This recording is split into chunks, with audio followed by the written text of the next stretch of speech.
Assalamualaikum warahmatullahi wabarakatuh. Selamat pagi semuanya. Selamat pagi semuanya. Ya, kembali lagi kita bertemu di pertemuan ke-13, di mana pada hari ini atau pertemuan kali ini adalah pertemuan terakhir untuk materi. Nah, jadi teman-teman, di mana pada pertemuan ini adalah pertemuan kita terakhir dan 2 minggu lagi teman-teman akan menghadapi yaitu namanya ujian akhir semester. Nah, namun nanti juga saya akan bahas mengenai teknis bagaimana ujian teman-teman semuanya dan materi kita terakhir di pertemuan ke-13. Jadi saya harap teman-teman tolong dipahami, disimak, sehingga harapan saya tidak ada lagi nanti banyak pertanyaan, dan untuk bisa mempelancar apapun yang kita lakukan pada saat pertemuan 13 ini. Oke, teman-teman semuanya, kita lanjut.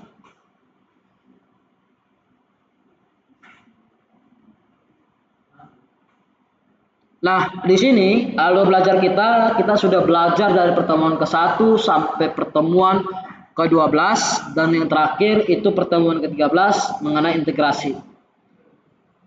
Sebenarnya untuk materi kita atau modul kita sudah kita pelajari semua.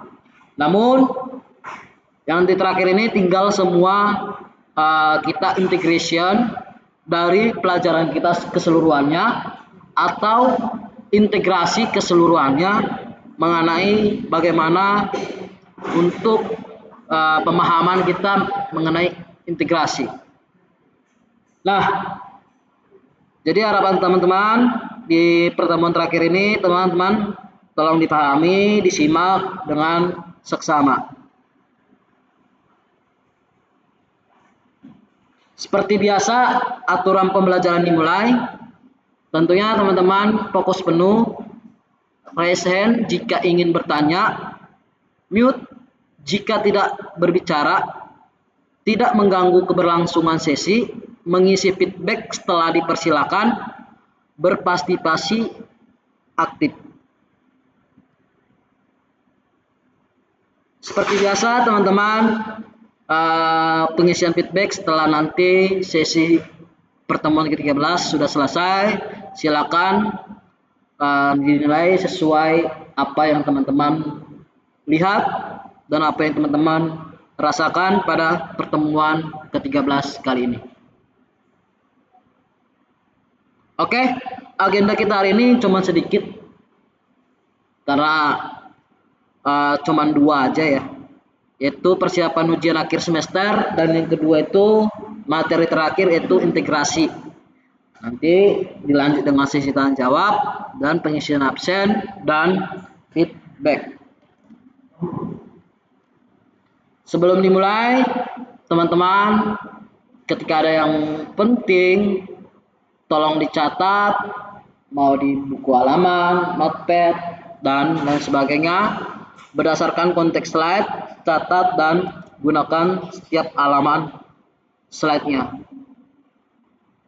Mari kita mulai. Yang pertama agenda kita yaitu persiapan ujian akhir semester. Nah, di sini harapan saya teman-teman 10 menit lah, 10 menit fokus biar teman-teman tahu dan paham apa ujian akhir semester teman-teman.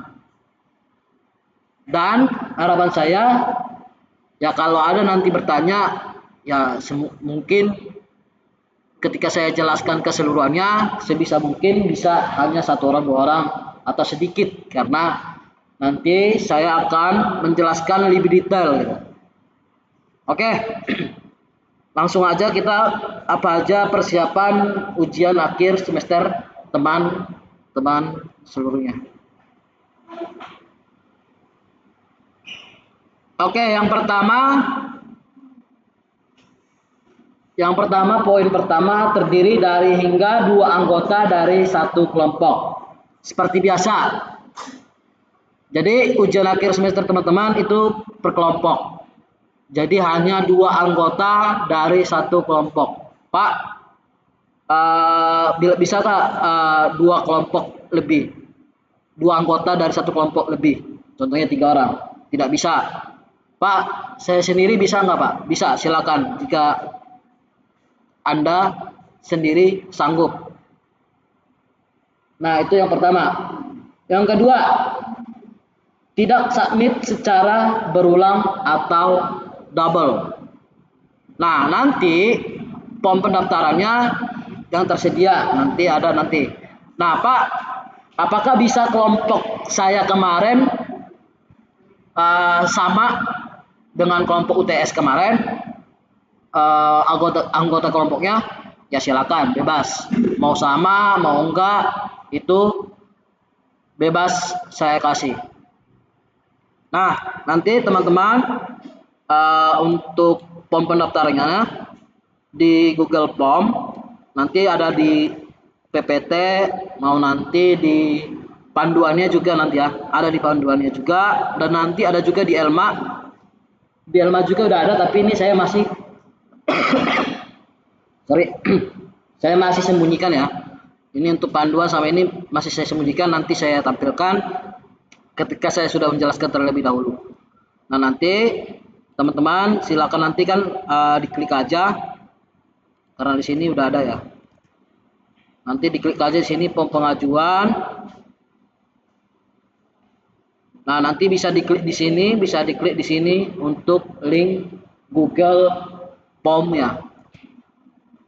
Nah, nanti silakan dikunjungi aja. Nah, jadi seperti ini nanti teman-teman lihat. Nah, yang submit hanya 1 orang saja. Silakan tentukan anggota yang mensubmit UAS teman-teman keseluruhannya. Nah, nanti jadi untuk penyerahan formulir ini yaitu tanggal 20 Juni 2026 pukul 23.59 waktu Indonesia Barat. Harap diperhatikan tanggal dan waktunya. Jadi silakan disubmit. Waktunya dikasih 1 minggu. Dan perhatikan, kalau anggotanya tidak memenuhi syarat untuk melakukan presentasi ujian akhir semester, contohnya kehadiran tidak memenuhi, jadi tidak bisa melakukan presentasi. Nah, itu harus sesuai, ini bukan kebijakan saya, tapi kebijakan dari akademik. Saya hanya meluruskan dan menyampaikan kepada teman-teman. Nah, jadi harap dipilih dengan seksama anggota kelompoknya. Nanti dipilih si A tapi dia tidak memenuhi kehadiran, ya kamu juga tidak akan presentasi, tidak akan ujian. Jadi kehadiran itulah sangat penting. Maksimal kan teman-teman itu keseluruhannya untuk include-nya itu 14 pertemuan, berarti 13 pertemuan di akhir. Berarti minimal harus 10 pertemuan. Jadi kalau tidak memenuhi 10 pertemuan, maka tidak bisa melakukan ujian. Itu untuk catatannya, notepad-nya, teman-teman. Jadi harap pilih dengan saksama. Nanti jangan kecewa. Wah, karena teman saya tidak memenuhi kaliran, ya mau nggak mau, kamu tidak melakukan presentasi. Ya tapi kalau kamu mau egois, contohnya, Pak, saya sendiri aja presentasi, ya silakan, nggak jadi masalah. Yang penting tim kamu setuju, gitu. Jadi itu harapannya besarnya. Itu yang poin kedua. Oke, kita lanjut lagi. Nanti ada sesi pertanyaan ya. Sebelum itu. Nah, untuk Google Form sudah submit secara berulang tidak boleh atau double. Nah, jadi untuk tanggalnya 20 Juni 2026 pukul 23.59 waktu Indonesia Barat. Jadi untuk submit 1 minggu. Jadi waktu teman-teman nanti kurang lebih nih, nanti ya 2 minggu ya untuk pertemuan 14. Oke. Ini yang paling teman-teman harus perhatikan. Dan apa aja kriteria untuk ujian akhir semesternya, apa aja persyaratannya, dan apa aja yang harus ditampilkan, dilakukan, dan yang dibuat. Panduan ujian akhir semester UAS. Oke, ini sudah saya upload ke Elmanya, namun belum saya tampilkan, masih saya sembunyikan dari role akses siswa atau mahasiswa. Nah, sebelum saya tampilkan, saya jelaskan terlebih dahulu. Yang pertama yaitu panduan. Jadi teman-teman harap lihat ya. Ini satu-satu saya bahas biar nanti penilaiannya teman-teman tahu apa yang dinilai oleh saya gitu. Nanti pas ujian akhir semester. Ini saya dekatin ya. Ini mata kuliah pemrograman framework 2 orang per kelompok, bentuk ujian, proyek kelompok, presentasi dan demo pertemuan ke-14 dan dikasih waktu maksimal 10 menit per kelompok, tidak bisa lebih, kalau kurang lebih bagus. Temanya besar ujian akhir semester yaitu membangun full stack web application siap digunakan. Pada UAS ini mahasiswa ditantang membangun sebuah aplikasi web full stack, mengintegrasikan keseluruhan materi yang kita pelajari dalam 1 semester ini, mulai dari Git sampai nanti integrasi. Nah, pilihan studi kasus atau pilihan project yang teman-teman kelompok yang harus pilih itu ada 5. Ada 5, tolong diperhatikan. Yang pertama itu sistem manajemen tugas atau task management system. Yang kedua sistem pendaftaran mahasiswa baru. Yang ketiga sistem pengaduan sekolah. Yang keempat sistem petaris barang. Yang kelima sistem perpustakaan digital. Nah, yang pertama ketentuannya yaitu kalau teman-teman pilih, contohnya saya mau pilih sistem manajemen tugas. Nah, jadi teman-teman harus minimal bisa membuat fitur ada sampai 6. Login, register, dashboard, group, status, prioritas, riwayat. Itu minimalnya. Pak, saya boleh lebih dari itu nggak fiturnya? Silakan. Tapi minimal harus ada ini. Minimal fiturnya. Nah, contohnya kalau teman-teman pilih nomor 2, ya juga ini juga fiturnya minimal harus ada ini. Mau lebih silakan, lebih bagus. Pilih nomor 3, minimal harus ada ini. Mau lebih silakan. Untuk nomor 4, dipilih nomor 4, fitur minimal harus ada ini. Dan nomor 5 juga seterusnya. Nah, yang pertama yang teman-teman juga harus perhatikan dan teman-teman harus pahami. Cangkupan materi yang wajib diimplementasikan. Nah, kenapa saya buat seperti panduan seperti ini? Biar teman-teman baca, pahami, dan apa yang harus kita kerjakan ya pertama kali. Nah, jadi kalau teman-teman udah ada panduan seperti ini yang saya buat, teman-teman bisa terorganize atau terstruktur. Bisa tahu dan paham alur apa yang harus dikerjakan terlebih dahulu. Nah, yang pertama tentunya mengenai Git dan GitHub. Wajib repository GitHub minimal 30 commit, minimal 4 branch, 4 pull request, ada pull requestnya, ada merge branch-nya. Nah, nanti kan yang dilihat kan tentunya kalau teman-teman kerapian commit-nya, kerapian branch-nya, kolaborasi timnya bagaimana, seperti biasanya. Oke, itu yang pertama. Yang kedua, front end nanti wajib ya, ini wajib kewajiban lah. Maksudnya kriterianya ada nanti responsive design, navbar, sidebar, form, tabel, dashboard. Boleh menggunakan ya seperti yang kita pelajari, Bootstrap atau Tailwind, silakan. Untuk JavaScript dasar ya ada nanti implementasi, bagaimana implementasi array-nya, objeknya, function-nya, event handling, validasi. Yang keempat, mengimplementasikan juga untuk OOP dalam JavaScript, minimal menggunakan ya seperti ini contohnya. Ya harus digunakan dalam sebuah project teman-teman yang buat. Yang kelima itu ada JavaScript asinkronusnya. Nah, nanti implementasi seperti ini. Yang minimal ada asinkronus atau wait atau fetch atau axios, error handling atau loading state. Nah, yang keenam React.js. Ada fungsional. Ini direkam nggak tadi? Oh, direkam ya.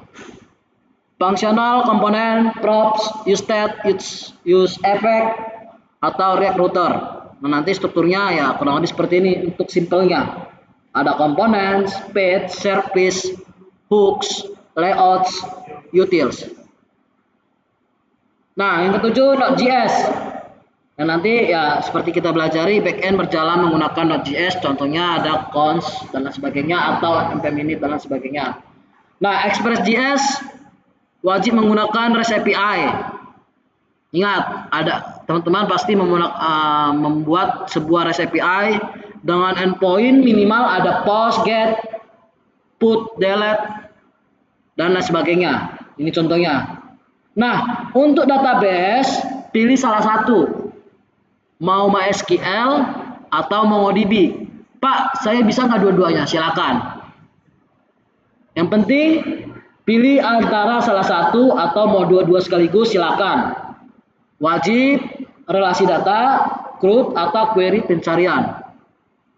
Yang ke-10 itu backend-nya harus menerapkan implementasi MVC pattern, middleware, validation, dan error handling. Yang ke-11 nanti ini kita belajar ini juga integrasi full stack. Nanti implementasi front end React terhubung dengan backend API. Jadi teman-teman harus ada backend API dan nanti integrasikan ke front end-nya menggunakan React. Nanti pasti ada React Axios Express API database. Ini flow dasarnya. Nanti seluruh fitur CRUD harus tersimpan ke sebuah database. Mau itu MySQL atau MongoDB, silakan. Fitur wajib akhir semester atau UAS. Setiap kelompok wajib memiliki authentication atau authorization. Authentication itu adalah register, login, dan logout. Kan sebelumnya kita kalau tes kan cuma peran doang kan. Nah, teman-teman harus melakukan register, bagaimana login, dan menerapkan logout. Dan yang kedua, authorization itu ada role access, ada admin, user. Mau lebih role access silakan. Ada CRUD seperti biasa, create, update, dan delete. Dashboard minimal menampilkan total data. Contohnya, saya di dashboard itu ada pendaftaran mahasiswa baru. Pendaftaran mahasiswa baru itu ada 100 yang mendaftar. total kayak gitu contohnya di dashboard. Nah, yang kelima validasi form untuk front end dan back end. Yang keenam bonus besar. Silakan nanti kalau mau di deploy silakan, nggak apa-apa. Mau di lokal juga it's okay, nggak apa-apa. Tapi ketika teman-teman mau di deploy, bonus besar nanti penilaian. Contohnya di front end per kel atau ke back end per kel atau nggak di railway, atau mau di pembayaran contohnya teman-teman beli hosting yang berbayar gitu. Ini kan yang free ya. Tapi kalau mau di deploy dia free aja gitu. Nah, nanti database-nya ya kalau menggunakan MongoDB ya pasti akan menggunakan MongoDB Atlas. Kalau database-nya menggunakan MongoDB Atlas ya, MongoDB ya. Nah, kategori nilai A atau proyek unggulan. Nah, nanti silakan. Nah, kalau teman-teman mau proyeknya unggulan, ya udah buat aja semua ini seperti ini. Yang ada JWT, authentication, upload file, pagination, search filter, export PDF, Excel, dark mode, chart, responsive mobile, deploy online, role management lebih dari 2 role contohnya. Nah, jadi tujuan dan CPL-nya, capaian pembelajaran kita di semester 4 ini atau ujian akhir semester UAS ini. Jadi teman-teman, yang pertama menggunakan Git dalam pengembangan tim, membangun front-end model menggunakan React, membuat REST API menggunakan Node.js dan Express.js, mengelola database MySQL atau MongoDB, mengimplementasikan untuk authentication dan authorization, mengintegrasikan front end dan back end, mengembangkan aplikasi full stack sesuai standar industri. Nah, dengan konsep ini UAS tidak hanya menjadi ujian, tetapi juga menghasilkan portofolio full stack web developer yang dapat ditunjukkan mahasiswa saat magang maupun melamar pekerjaan. Nah, jadi itu tujuannya, CPL-nya. Nah, yang paling harus diperhatikan output yang harus dikumpulkan. Output yang harus dikumpulkan yang pertama source code atau repository GitHub-nya. Yang kedua dokumentasi PDF. Contohnya judul aplikasi, nama kelompok, deskripsi, tujuan, masalah, problemnya apa diselesaikan, fitur utamanya apa, flow-nya gimana, screenshot-nya silakan tampilkan. Nah, nanti link format dokumentasinya. Nah, jadi nanti ada format, silakan diklik di sini.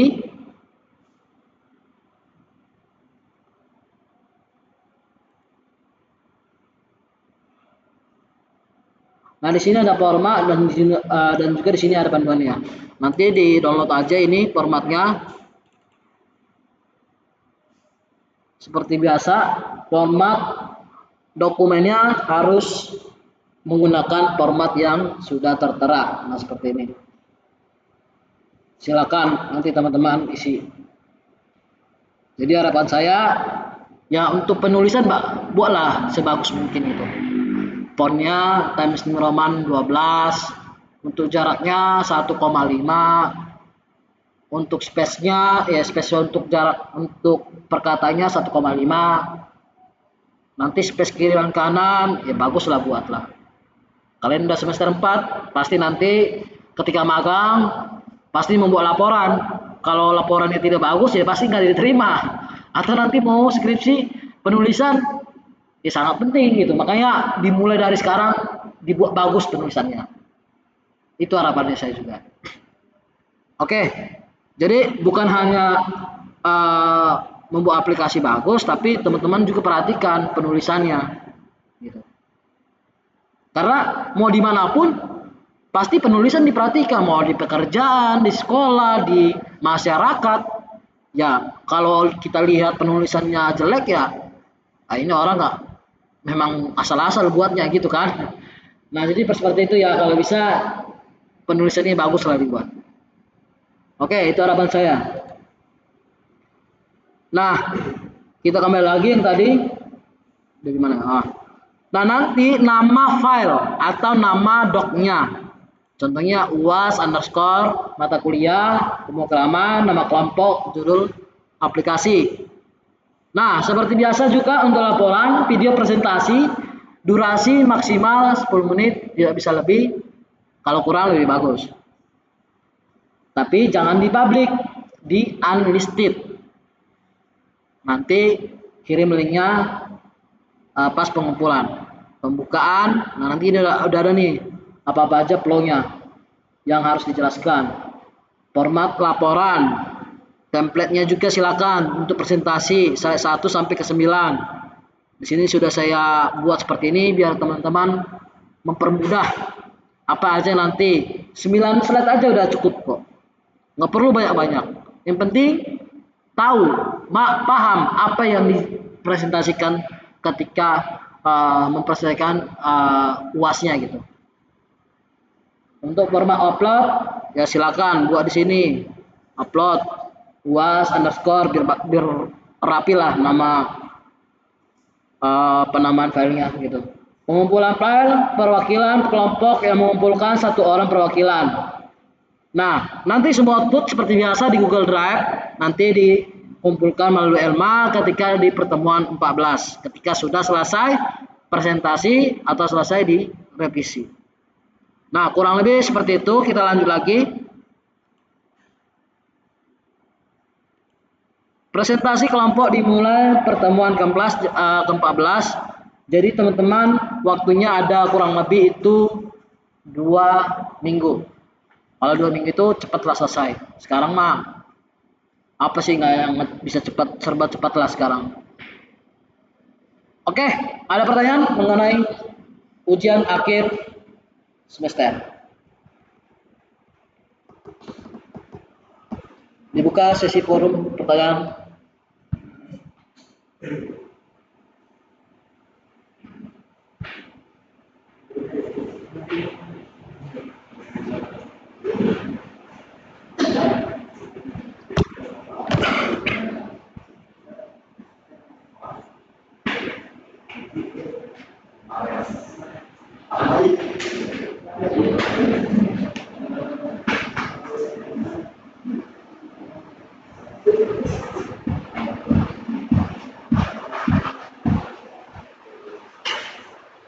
Cukup jelas?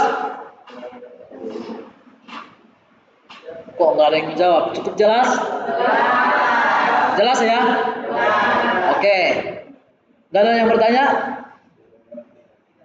Yakin? Oke, kalau tidak ada yang bertanya, mungkin dari penjelasan saya cukup jelas dan cukup detail mungkin.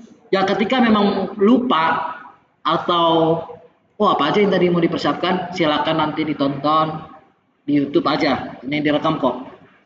Maksudnya kalau apa aja tadi ya dijelaskan ya gitu kan. Maksudnya kadang kan lupa, manusiawi lah. Karena pemikiran manusia itu hanya bertahan 2 jam aja. Otak manusia ya. Nah, jadi yaitu manusiawi lah hal seperti itu. Yang mau di chat di grup atau pribadi silakan. Ditanya mengenai hal luas silakan. Oke. Kalau tidak ada yang mau ditanyakan, ujian akhir semester saya harap teman-teman bisa paham dan bisa lebih fokus dan bisa lagi tidak ada lagi hal-hal yang tidak diinginkan. Harapan saya ketika nanti sudah melakukan ujian akhir semester. Oke. Kita lanjut ke materi langsung. Nah, jadi teman-teman, untuk integrasi ini hanya kita mengintegrasi dari back-end ke front-end dan bagaimana semua keseluruhan integrasi itu yang akan kita buat. Jadi istilahnya materi kita ya dikit aja gitu, tinggal simple udah mengintegrasi seperti itu aja gitu. Oke, kita lanjut.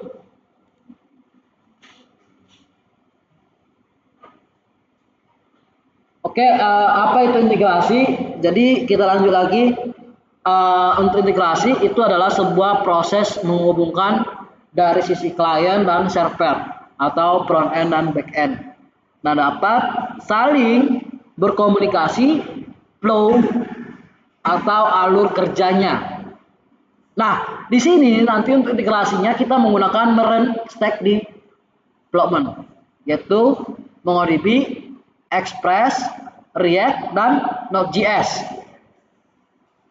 Untuk integrasinya kita menggunakan teknologi itu. Lebih simpel, lebih cepat, dan lebih terorganize dan modern. Kita menggunakan teknologi yaitu Barren Stack Development. Nah, yang pertama nanti user menambahkan to-do dari React. Jadi nanti kita ada aplikasi to-do list yang sederhana, mengintegrasikan dari sisi backend dan frontend. Dan yang kedua itu nanti ada Axios mengirim request ke Express.js. Jadi kan nanti di sini kita akan menggunakan sebuah library yaitu menggunakan Axios. Nah, sebenarnya bisa aja bawaannya menggunakan Pets. Nah, tapi di sini Axios lebih enak, nanti lebih banyak digunakan oleh kalangan developer. Nah, yang ketiga Express.js nanti menyimpan data ke MongoDB. MongoDB mengembalikan hasil, React menampilkan data hasil yang terbaru dari yang ditarik dari API-nya atau REST API yang kita buat. Ya, flow sederhananya seperti teman-teman lihat gambar seperti ini. Ini gambar sederhananya. Oke, kita next lagi. Nah, untuk struktur projectnya nanti ada dua folder yang utama. Kita membuat to-do list atau to-do app, struktur project, ada backend, ada front end. Nah, nanti di front end apa aja yang tersedia, di backend apa juga tersedia dalam client arsitektur. Tapi ini belum microservice ya, ini ya belum. Masih client arsitektur. Nah, ini kurang lebih seperti ini mengenai struktur client arsitektur. Kalau microservice lebih terpisah lagi per fiturnya. Kalau ini masih client arsitektur, dipisahkan antara backend dan front end-nya. Nah, nanti backend itu untuk membuat kita REST API, nanti REST API-nya kita integrasikan ke front end-nya atau ke client-nya. Ketika kita sudah membuat sebuah REST API. Nah, kurang lebih seperti ini untuk struktur project-nya. Nanti kita buat satu-satu untuk per step by step-nya. Nah, seperti biasa nanti membuat backend, ada membuat backend dan front end. Ini seperti biasa. Tapi untuk struktur projectnya kita buat terlebih dahulu ya. Di sini contohnya nih. Kita buat dulu di sini satu ya.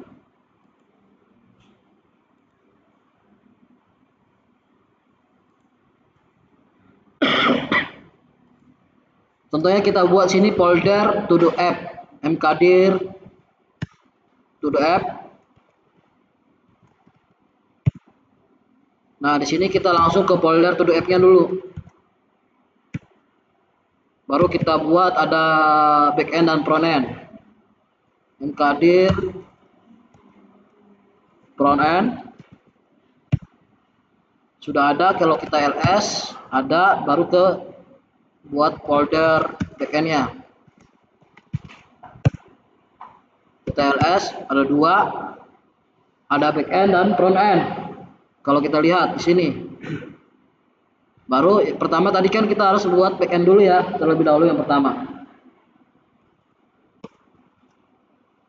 Kita ke folder backend, kita ls masih kosong. Baru yang pertama kita langsung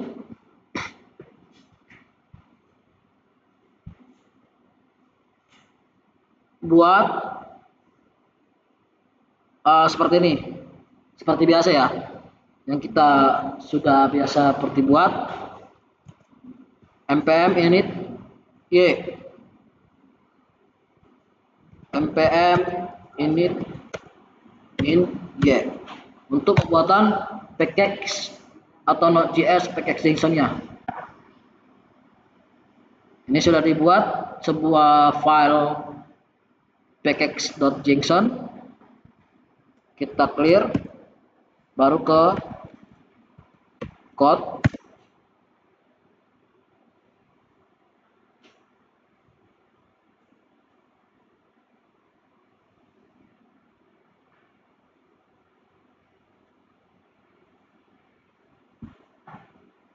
Di sini kita sudah buat. Nah, di sini kita buat dulu nih apa aja yang kebutuhan di sini. Ada namanya server.js. Server.js.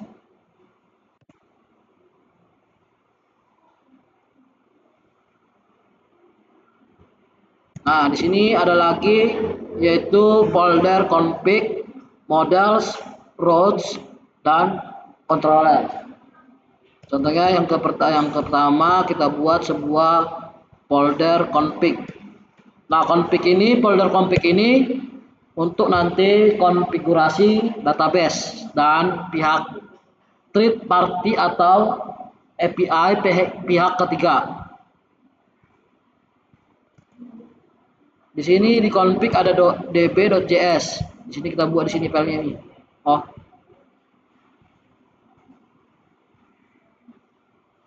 db.js. Baru di sini kita buat untuk models. Models ini yaitu untuk models dari skema nanti si MongoDB tersebut.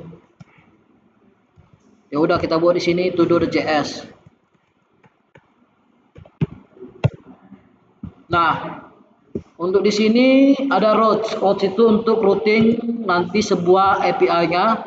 Contohnya http localhost 5000/API/todos. Contohnya nanti kita buat seperti itu untuk dalam sebuah folder yang bernama routes. Di sini kita buat aja di sini todo routes ya. Todo routes.js. Baru untuk controller itu untuk logic dalam penerapan aplikasi yang sudah dibuat. Controllers.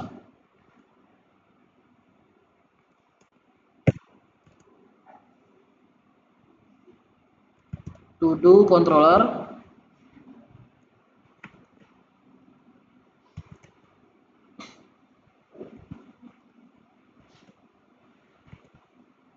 .js. Nah, nanti untuk frontend nanti setelah selesai backendnya aja ya. Kita lanjut. Nah, di sini kita dulu install dulu sebuah library Express, Mongoose, dan Cos dan .env.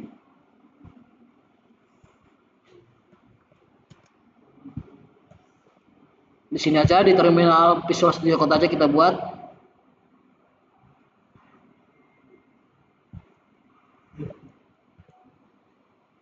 Kita install dulu.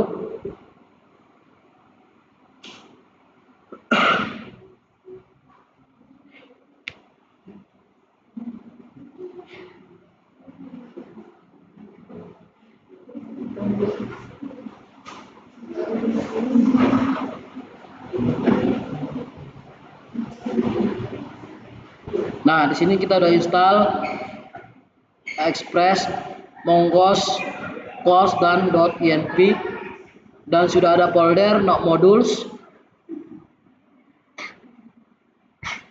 Kalau kita lihat di sini untuk dependensi ada Cos, .env, Express dan Mongoose.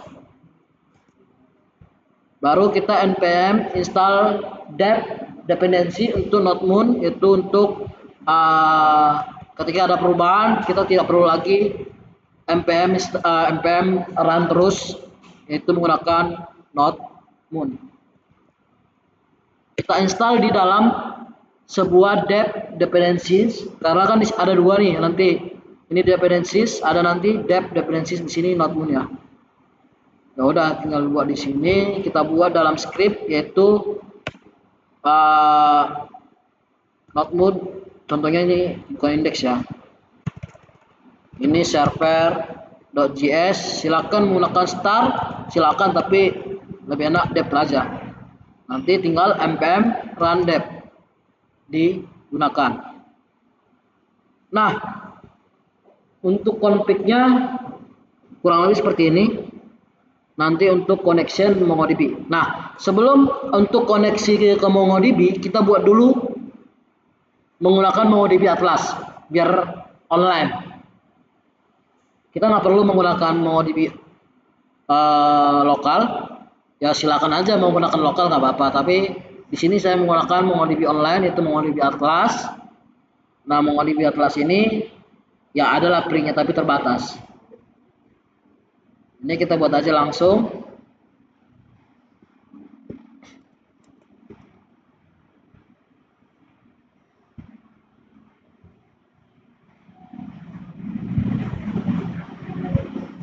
Silakan dibuka website official MongoDB.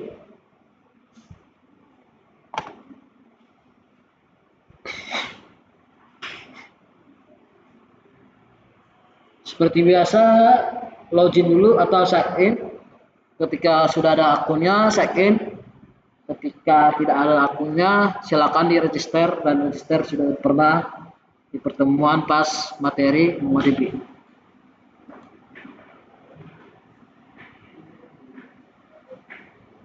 Ini kita sign in. Di sini saya menggunakan account Google.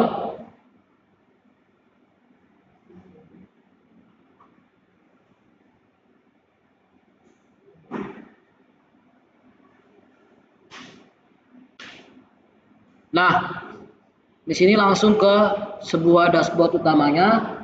Pertama kali kita pasti akan nge-create organization terlebih dahulu. Create dulu. Nah, contohnya di sini create organization-nya dulu. Di sini MongoDB Atlas kita pilih ya. Untuk select cloud service-nya pilih MongoDB Atlas. Nah, di sini saya buat STTS saja biar cepat. STTS, baru kita next. Nah, nanti untuk members, contohnya untuk MongoDB Atlasnya mau secara tim, ya gunakan aja emailnya nanti. Ya, tapi kalau mau sendiri nggak apa-apa. Nah, di sini optional juga. Nah, di sini saya next aja langsung create organization. Nah, baru di sini kita akan membuat sebuah klasternya. Organization-nya sudah dibuat, baru tinggal langsung membuat sebuah cluster yang akan kita buat di MongoDB Atlasnya. Kita create new project. Di sini kita buat create a project. Di sini buat aja di sini karena nanti to do list. Di sini kita buat to do list underscore. Kita next.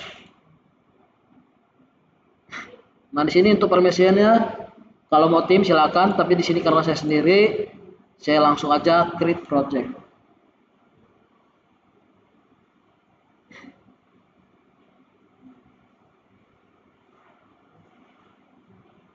Nah, di sini sih sudah berhasil kita buat untuk klasternya, untuk pembuatan projectnya, baru nanti kita membuat create sebuah klasternya. Kita create di sini. Nah, di sini pilih nanti ada yang berbayar, dan di sini saya pakai yang gratis. Tapi gratis terbatas ya. Nah, di sini kita buat aja cluster 0 atau enggak to do list aja gitu. To do list ini aja nggak apa-apa. Untuk name configuration-nya. Silakan untuk provider, di sini saya pilih AWS saja. Region wilayah paling dekat di Indonesia, dan tentunya pasti di Singapura yang paling dekat di negara Indonesia untuk region atau wilayahnya. Baru langsung create deployment. Tunggu. Nah, perlu dipahami ketika kita mau nanti nge-connected atau menghubungkan koneksi sebuah database, nanti teman-teman harus mengetahui username dan passwordnya. Ya, di sini kita buat aja dalam notepad aja. Tapi untuk username dan password itu jangan dikasih ke orang, karena itu yang paling utama. Ya udah, kita buat aja di sini. Contohnya username-nya kita catat di sini, passwordnya kita copy. Ini juga nanti akan saya hapus. Baru langsung create database user. Selanjutnya choose a connection method. Ketika udah dibuat, baru pilih yang kompas. Nah, nanti ini yang kita copy nanti. Ini yang kita copy. Tapi kita lanjut lagi ya. Ini nanti yang kita copy untuk di dalam sebuah MongoDB-nya. Oke, ini kita sudah buat sebuah database MongoDB Atlas-nya. Kita lanjut lagi ke project. Ini ke config db.js. Kita Ctrl J dulu. Nah, di sini kita copy paste saja ya. Nah, di sini kita menggunakan library Mongoose, tinggal di require aja, panggil sebuah library Mongoose-nya untuk nge-connected dari Express.js ke MongoDB-nya nanti. Nah, di sini tinggal buat aja const connect db asynchronous untuk menunggu menggunakan try and catch. Nah, nanti kalau connect silakan ambil nanti dari np-nya. np-nya kita belum buat, nanti kita buat aja. Nah, nanti untuk kalau memang berhasil MongoDB connected, kalau enggak error maka di exit-kan. Nah, tinggal panggil mode export connect db dari const tersebut. Kita lanjut lagi. Nah, di sini kita membuat model dulu ya, modelnya di sini nanti kan karena kita membuat to-do list, tentunya nanti ada title, completed, dan timestamp. Timestamp itu kapan create yang to do yang sudah dibuat. Contohnya nanti kita akan buat ya. Di sini kita buat Mongoose juga untuk memanggil sebuah skemanya. Nanti kita buat variabel baru di sini bernama to do schema. Baru kita panggil nanti skemanya nanti di penggunaan si contohnya title, tipenya string kita buat, require-nya true, completed tipenya boolean karena nanti itu bersifat true or false, true atau false. Tapi defaultnya secara yang kita buat nanti false dia untuk complete-nya. Nah, timestamp-nya tentunya true karena nanti ketika dibuat, kapan dibuat kita melihat. Dan nanti langsung buat modelnya yaitu collection-nya di sini nanti kita bernama to do untuk collection-nya. Nah, nanti yang diambil dari to do schema. Nah, kurang lebih seperti itu untuk penjelasan kode ini. Oke, itu saya sudah jelaskan. Baru di sini controller.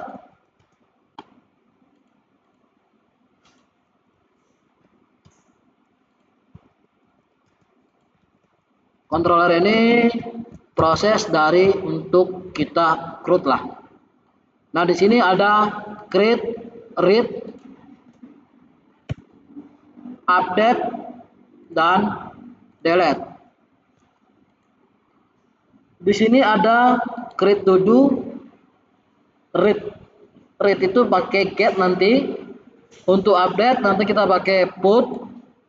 Untuk delete kita pakai nanti delete untuk metodenya. Nah, di sini dalam sebuah create kita pakai try and catch untuk ketika berhasil atau error. Nanti kalau dia berhasil silakan tampilkan status 201 atau berhasil di created. Kalau error ditampilkan statusnya 500 internal server error. Nah, kalau untuk read ini untuk nge-get semua datanya. Nanti tampilkan berhasil atau tampilkan keseluruhan datanya. Untuk update ya silakan nanti ditampilkan apa aja yang mau diupdate, yang diambil, tentunya ID-nya, bodinya dan lain sebagainya. Ya untuk delete ya silakan juga. Berhasil silakan tampilkan message-nya itu di deleted. Ya error statusnya 500. Nah itu untuk controller atau logic dalam sebuah nanti pembuatan aplikasi yang kita buat sederhana ini. Kita lanjut. Nah di sini untuk routes kita buat aja di sini to the routes. Nah nanti tinggal panggil aja require express untuk nanti connected-nya ke express-nya. Kita buat di sini const dari ambil si controller tersebut untuk pembuatan routes-nya. Nanti routes create yaitu tentang slash aja, nanti localhost 5000 slash. Kalau get slash tentunya, kalau put dia tinggal tambahin slash baru apa ID-nya untuk update. Untuk delete juga apa ID-nya yang diambil dari si ini, dari create, get to dos, update to dos, delete dan to do. Nah diambil ke sini ke routes foldernya, file variabelnya, baru kita buat sebuah routernya. Nah routernya untuk create, post, di sini get, put dan delete. Nah itu untuk routes-nya. Kita next lagi baru server ya. Nah di sini untuk server JS yaitu nanti express ya tentunya untuk server kita. Course itu untuk nanti yang kita pelajari untuk internal HTTP-nya, dan .inp itu untuk membaca INP file kita nanti untuk kayak portnya berapa, sama Mongo URL-nya itu apa, MongoDB URL untuk connected MongoDB Atlas itu apa. Nah, nanti baru kita connect ke config.db. Nah ini untuk bisa membaca atau dikompres ke .inp, baru connect konsep untuk app-nya, course-nya, baru untuk use-nya kita API/todos yang diambil dari file to-do-routes ini.js ini, baru nanti di running. Baru kita next. Ya udah, ini kita panggil aja. Kita buat di sini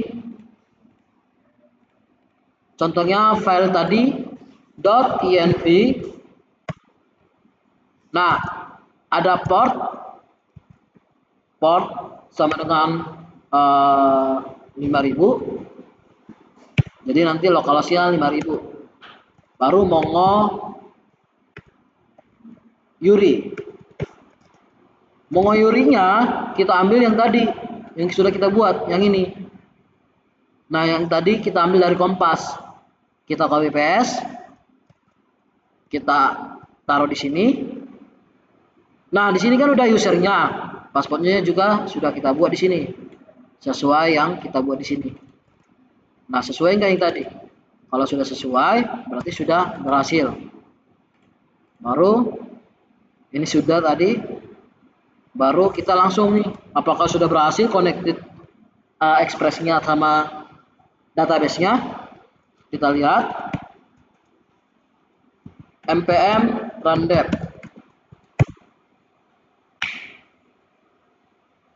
Sudah berhasil untuk 5000. MongoDB-nya juga sudah connected.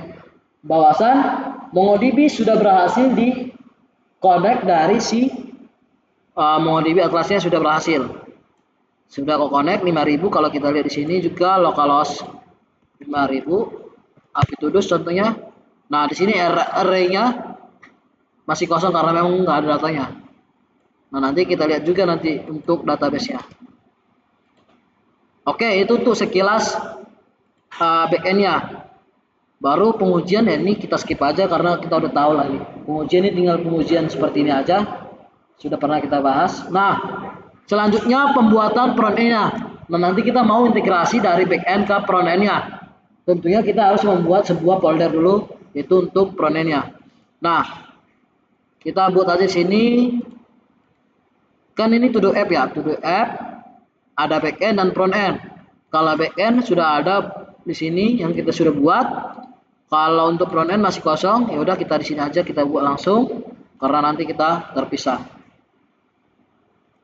Kita langsung panggil kita ls, di sini masih kosong. Baru kita panggil di sini npm create. Karena kita sudah di dalam folder frontend, maka kita langsung buat seperti ini aja. Nah, di sini saya menggunakan React File karena biar cepat. npm create file latest, baru spasi titik. Nah, kita enter. Nah, untuk select frameworknya, di sini kita pakai yang untuk ada Vanilla, Vue, React dan lain sebagainya. Karena kita ini materi kita pakai React, kita menggunakan React.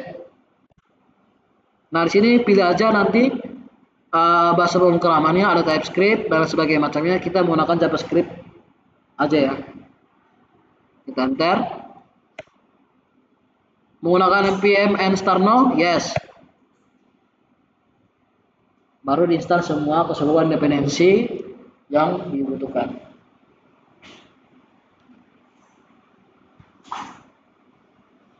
Nah, nanti kita juga akan melihat untuk npm install Axios. Nanti teman-teman silakan kunjungi di sini Axios.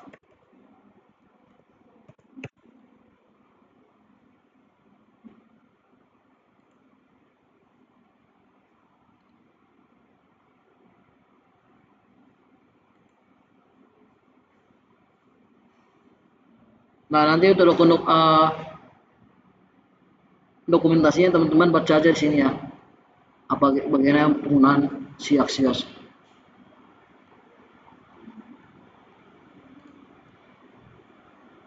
Kita lihat apakah sudah beres. Oh, sudah beres. Ini kita Ctrl C aja, kita clear. Baru kita ke code-nya. Oke. Di sini kita sudah buat untuk frontend-nya, tentunya pakai React File. Langsung ada folder src, asset, public dan modulnya. Nah, kalau kita Ctrl Z, kalau kita npm run dev,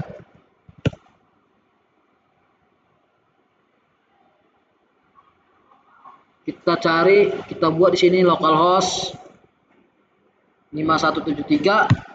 Nah, ini untuk defaultnya, tapi ini bukan kayak gini. Nanti kita buat to-do list sederhana aja untuk mengintegrasikan dari backend-nya. Nah, ini untuk sederhananya. Nanti kita hapus seluruhnya. Kita Ctrl C dulu. Kita lihat lagi tadi struktur foldernya apa aja. Nah, di front end ada app, nanti komponen. Nah, udah kita buat aja sini komponen. Folder komponen, components. Dalam components ada to-do list.jsx, nanti to-do list.jsx. Baru ada service untuk mengenai service di backend-nya, nanti untuk integrasi ke front end. Kita buat sini service.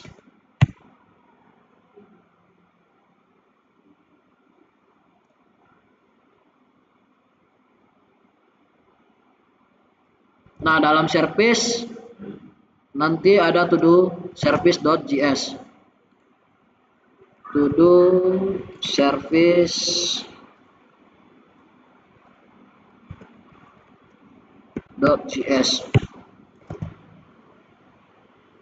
Kita kembali lagi yang tadi. Nah, di sini kita install dulu Axios-nya ya. Tadi kita belum install Axios-nya. npm install Axios.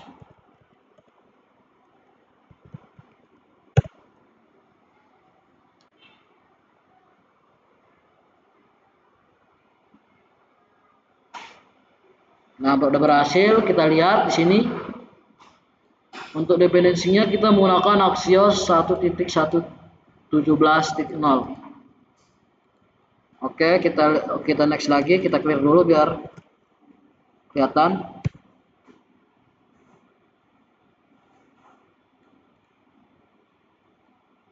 Kita next lagi.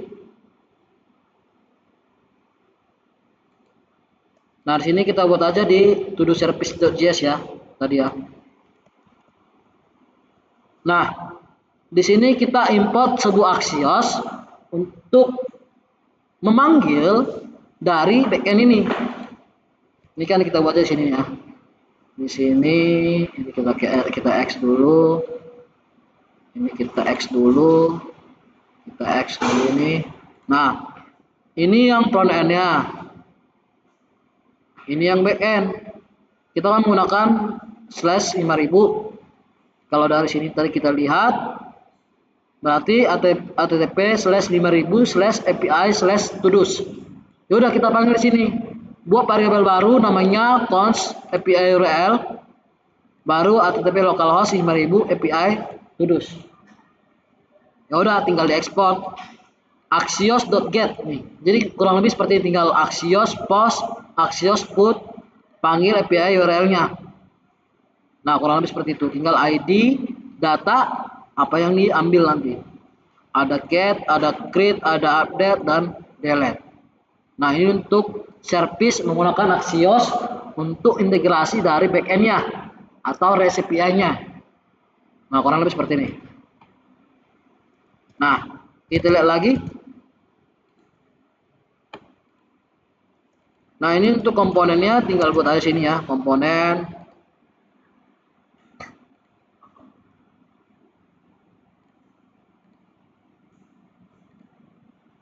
Kita buat di sini komponennya.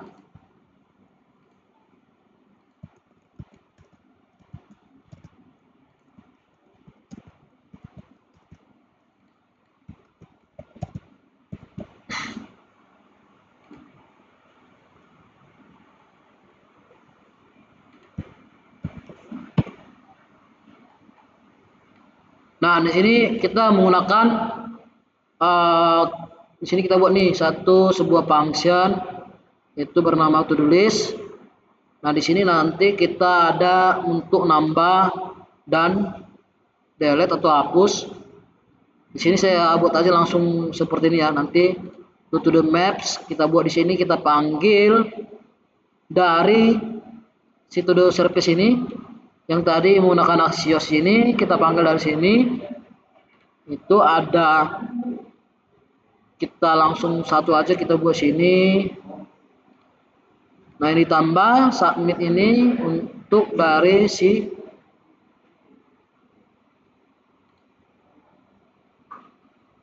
create ini ya.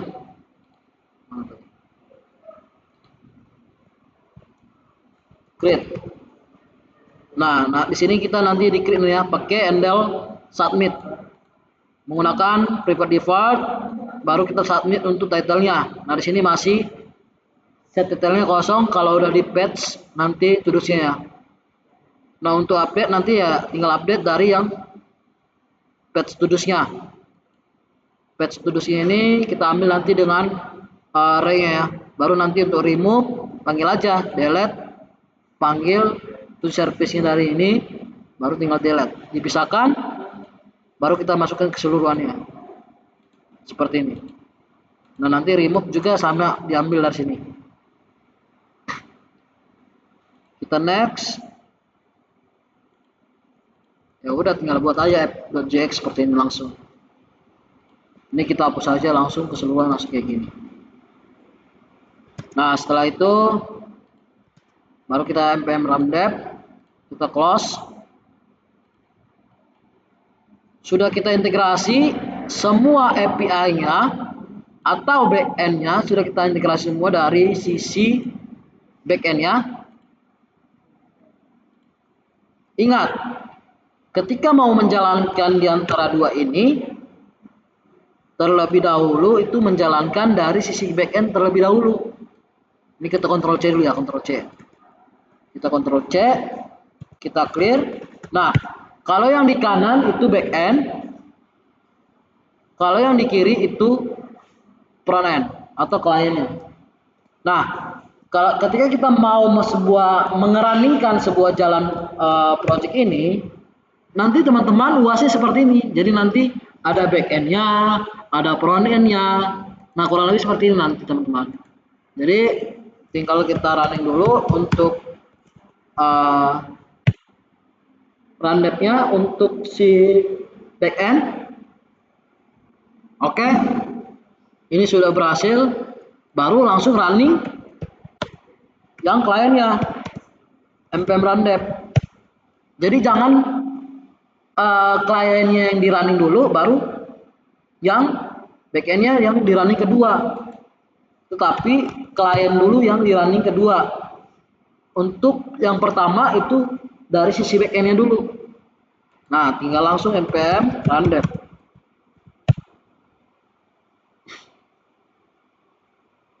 Nah, di sini untuk backendnya itu 5.000 dan di sini untuk front endnya itu menggunakan HTTP localhost 5173. Nah, kalau kita lihat di sini, kita refresh. Nah, di sini udah ada nih sederhana. Nah, contohnya kita mau masukkan to-do list. Nah, hal sederhananya seperti ini. Nanti kita contohnya belajar React contohnya. Nah, kita tambah, kita submit. Nah, di sini sudah berhasil diintegrasi. Coba kita lihat di sini, kita refresh. Nanti tadi kan ini arraynya kosong karena memang datanya nggak ada. Kalau kita refresh, nah berarti sudah masuk datanya. Kita lihat di MongoDB, apakah sudah berhasil datanya? Kita lihat, kita refresh dulu.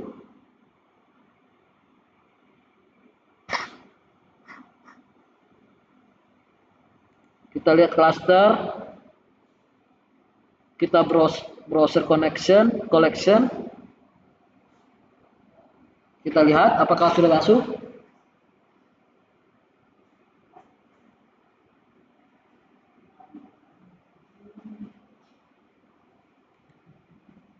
Nah, di sini sudah ada. Nih.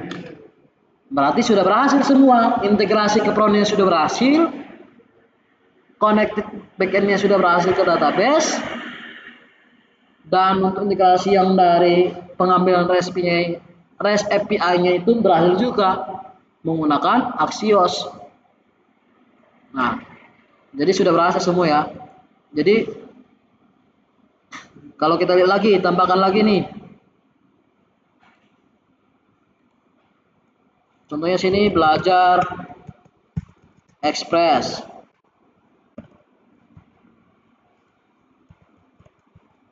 Belajar Express. Tambah belajar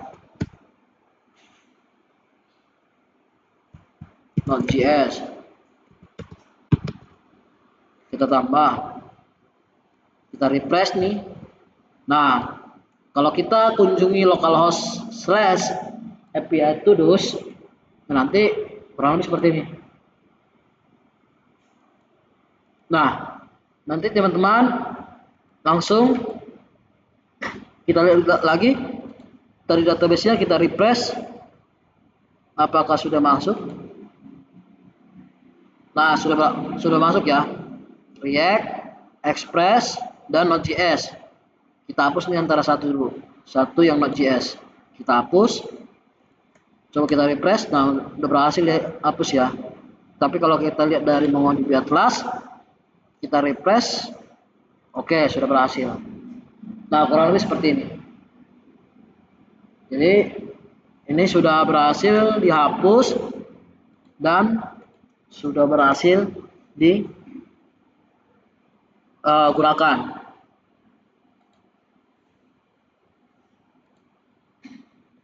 Nah, kurang lebih seperti ini. Nanti teman-teman untuk ujiannya, teman-teman harus ada front-end dan back-end-nya.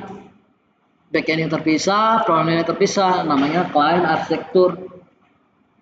Tapi ya kan ini kan sederhana aja. Ini pelajaran cuma integrasi aja. integrasi dari backend ke frontend. Bagaimana pengambilan database dari frontend, yaitu menggunakan REST API.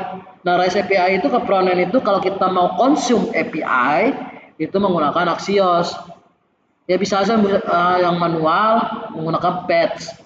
Nah, di sini saya pakai Axios saja. Axios, ambil URL REST API-nya localhost 5000/API todos. Udah kita ambil langsung di sini. Nah, ini API utama, tinggal buat seperti ini nanti. Get, post, put, delete.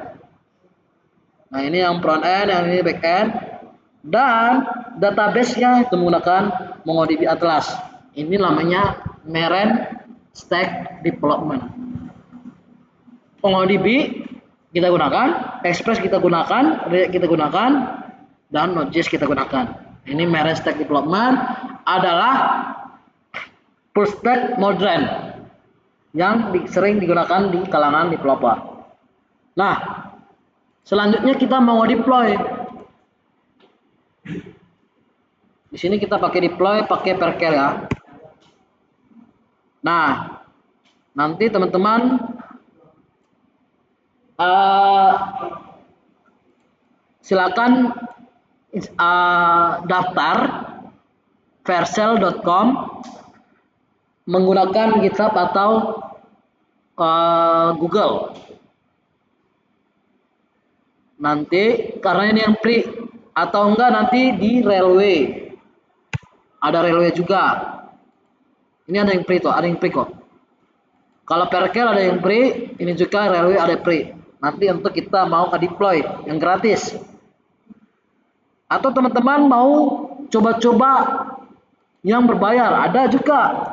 Contohnya kalau kita mau menggunakan Hostinger bisa, rumah web bisa, dan sebagainya. Menggunakan VPS juga bisa, silakan. Ya silakan menggunakan Perkel. Nah, nanti untuk Perkel baru kita integrasikan ke GitHub. Nah, untuk mau deploy sebuah Perkel itu teman-teman daftar aja pakai akun GitHub. Nanti teman-teman silakan dulu buat repository yang tadi di sini. Nah, di sini nanti teman-teman push ke GitHub, front end dan back end terpisah. Baru nanti ambil dari GitHub. Sayangnya saya nggak bisa praktekkan tutorial, karena apa? Karena akun GitHub saya disuspend.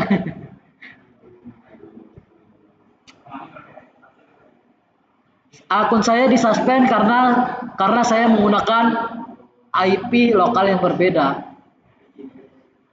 Jadi organisasi GitHub mendeteksi saya itu mencurigai saya. Nih, jadi saya kalau mau nambahin project nggak bisa lagi. Karena kenapa? Tadi saya mau tutorial teman-teman, tapi dengan akun GitHub saya itu di suspend nih. Jadi nggak bisa tuh, lihat nih, nggak bisa. Nah, kalau kita pakai Railway juga nih, saya mau check in juga ke GitHub saya.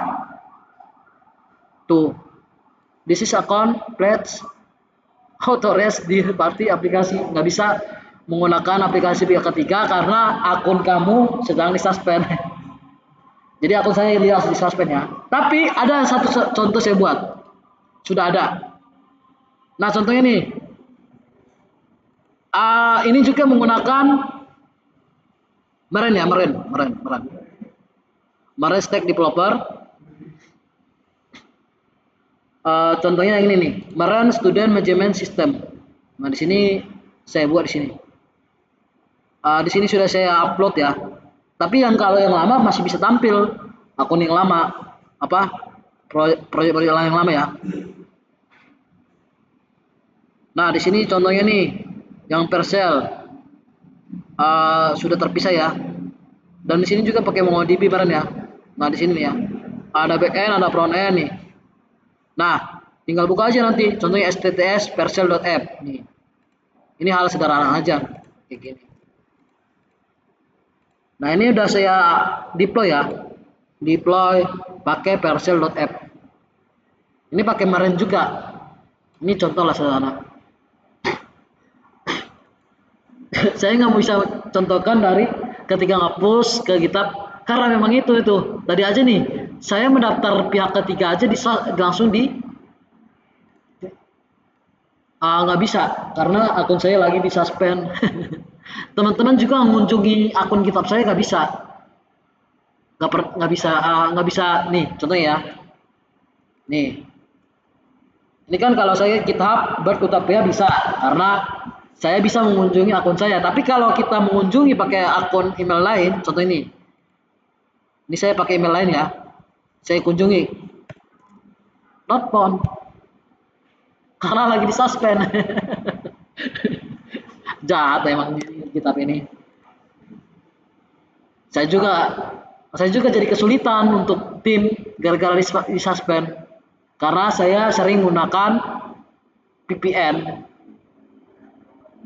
Jadi ketika saya dengan IP address yang berbeda-beda dalam 1 bulan kemarin saya dicurigai oleh pihak GitHub, makanya akun saya di suspend.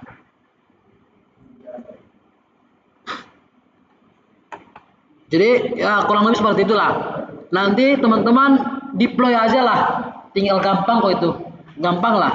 Tinggal push dulu ke GitHub, baru nanti daftar ke Perkel menggunakan dengan akun GitHub, nanti repositorinya langsung ke integrasi.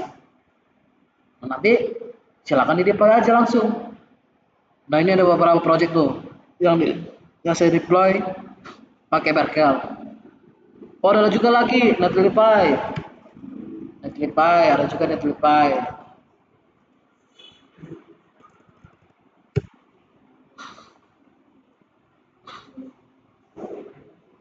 Nah Netlify juga nih, silakan pakai Netlify dan masih banyak lagi lah.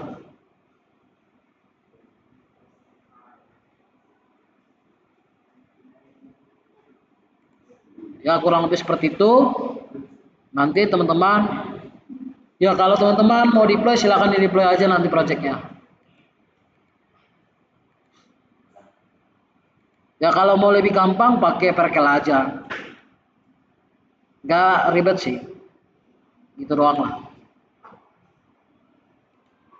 Nah kurang lebih seperti itu.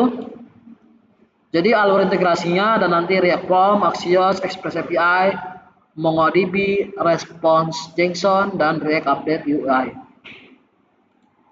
Kalau bisa pengembangan lanjutan, ya fitur autentikasinya, user, state management, pakai Redux, form validation, UI framework, deployment. Oke, ada pertanyaan? Kalau untuk Netlify terus versi itu lebih cepat juga kalau pas upload di Sebenarnya untuk konfigurasi sama aja, tapi kalau saya sih lebih, kalau teman-teman lebih menggunakan React atau Next, saran saya Perkel. Karena kenapa? Karena Perkel itu yang buat Next.js. Perusahaan Perkel itu satu perusahaan dengan Next.js, framework Next.js. Nah Next.js itu kan framework React. Jadi untuk toolsnya itu memudahkan kita. Nah kalau saran saya menggunakan Perkel aja. Ya Netlify juga bisa. Nanti tapi config-nya berbeda gitu. Paling kurang lebih seperti itu. Nah, tapi kalau teman-teman mau coba-coba menggunakan VPS, ya coba-cobalah. Ada kok di Stinger. Ini bukan saya promo ya. Saya juga bukan aplikasi ya.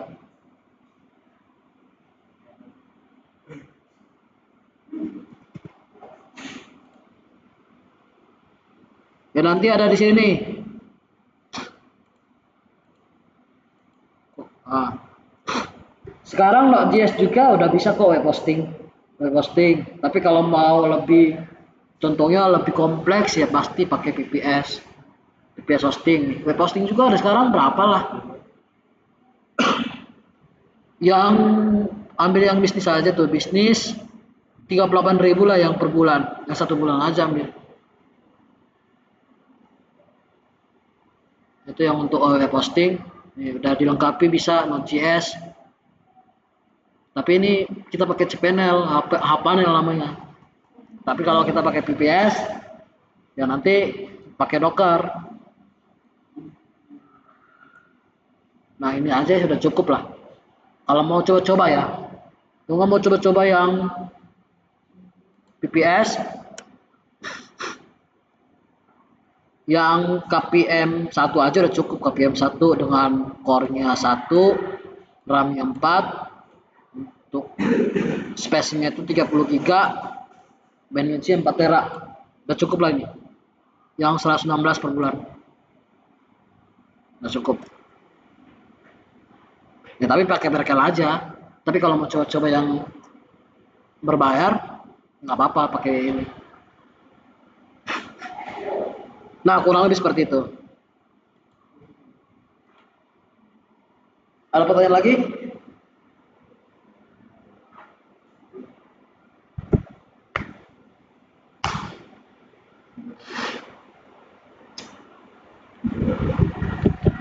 Berarti kita ujian tanggal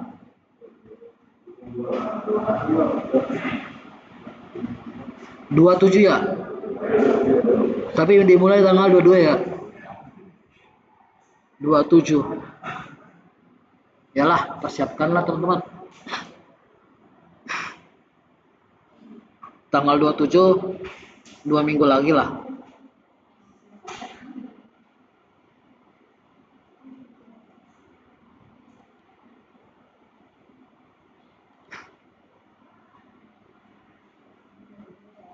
Bagaimana? Ada pertanyaan?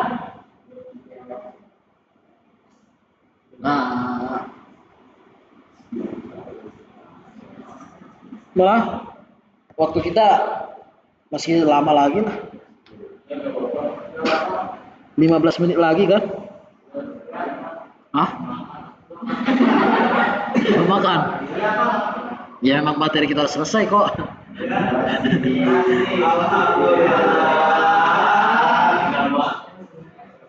Ya karena kan materi kita tinggal dikit, cuma itu doang integrasi. Nggak ada lagi. Tinggal luasnya aja yang dipersiapkan.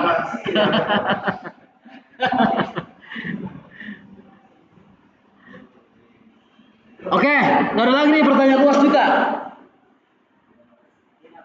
Karena ini pertemuan kita terakhir untuk materi. Masih ada. Nggak ada pertanyaan. Nah.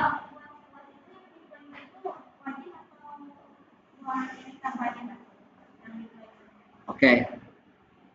Nih, kita lihat lagi panduan ya. Jadi kita ngomongnya sesuai panduan sekarang.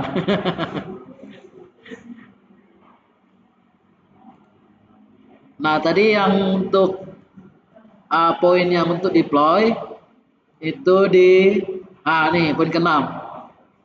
Deployment atau bonus besar. Jadi opsional. Tapi kalau mau kamu dapat bonus penilaian, ya silakan di deploy. Tapi kalau nggak mau, ya nggak apa-apa sih, nggak masalah. Siap.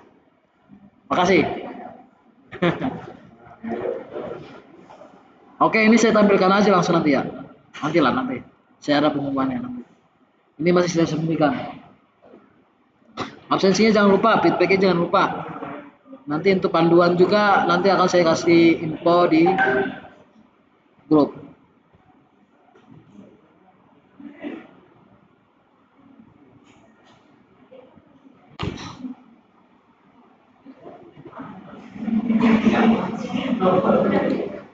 Gimana? Ada pertanyaan lagi? Oke. Kita lanjut lagi nih. Nah, jadi kesimpulan pada modul ini mahasiswa sudah mempelajari arsitektur full stack React Express MongoDB atau MEREN stack developer, pembuatan REST API yang menggunakan Express, koneksi, database menggunakan MongoDB dan menggunakan Mongoose, integrasi React dengan Axios, implementasi CRUD, to-do list lengkap, alur komunikasi front end bagaimana, ke back end bagaimana, ke database bagaimana. Nah, jadi proyek to-do list ini menggunakan sistem fondasi yang sangat baik sebelum teman-teman belajar aplikasi yang lebih kompleks seperti sistem akademik, e-commerce, pendaftaran mahasiswa baru, aplikasi menuju proses proyek berbasis web. Oke, mungkin untuk modul kita sudah selesai, pertemuan kita selesai.